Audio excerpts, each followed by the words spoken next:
যে ভদ্রলোক লিখেছেন তার ওয়াইফের দিকে তাকায় নাই, এই জন্য তিনি অপমান বোধ করেছেন। ভদ্র মহিলার কাছে টাকা জমা দিতে গেছে, কেশিয়ার ছিলেন উনি, তো এই ইয়াং ছেলে যে বাইরে যাবে পড়াশোনার জন্য তাকাচ্ছিল না তার দিকে, তখন উনি ওনার হাজবেন্ডকে বলেছেন, হাজবেন্ড সেটা সোশ্যাল মিডিয়াতে ভাইরাল করেছেন যে এই ছেলে বিদেশে কি করবে, একটা মহিলার চেহারার দিকে তাকাইতে যে পারে না সে বাইরে যা করবে নাকি, বাইরে এত মহিলা সে এখানে একটার দিকে তাকাতে পারতেছে না, ওখানে যে করবে নাকি। তো এটা নিয়ে সারা দেশ খুব সরগরম, টেনশন হয়ে গেছে, হায় হায় এই ছেলে তো চোখের ডাক্তার দেখানো উচিত, বেচারা তাকাতে পারতেছে না।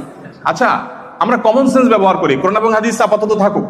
রাস্তায় কোনো নারীর সৌন্দর্য বা স্ক্রিনে কোনো নারীর সৌন্দর্য দেখার পর একজন পুরুষের মনে কি চিন্তা আসে?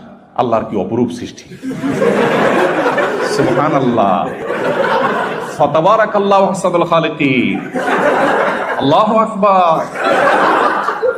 এই চিন্তা আসে? আপনি যদি বলেন না আমার তো এই চিন্তাই আসে, তাহলে আপনার এই গ্রহে বসবাস করা উচিত না, আপনার কবে কবরে চলে যাওয়া উচিত, আর নাহলে ডাক্তার দেখানো উচিত। দেখেন, জেনা এমন পাপ, এমন গুনাহ, আল্লাহ এই সম্পর্কে বলেছেন তোমরা জেনার কাছেও যেও না। আল্লাহ তো সৃষ্টিকর্তা, তিনি জানেন তার সৃষ্টির দুর্বল জায়গা কোথায়। তিনি জানেন যে জেনার কাছাকাছি গেলে সে ব্যাক করতে পারবে এর সম্ভাবনা খুব কম, রিস্ক এখানে অনেক বেশি, এই জন্য কাছেও যেতে নিষেধ করা হয়েছে। এখন আমরা অনেক সময় বলি না আমাদের মন পরিষ্কার, কেন এত পর্দা করতে হয় ভাই? মনের পর্দা বড় পর্দা।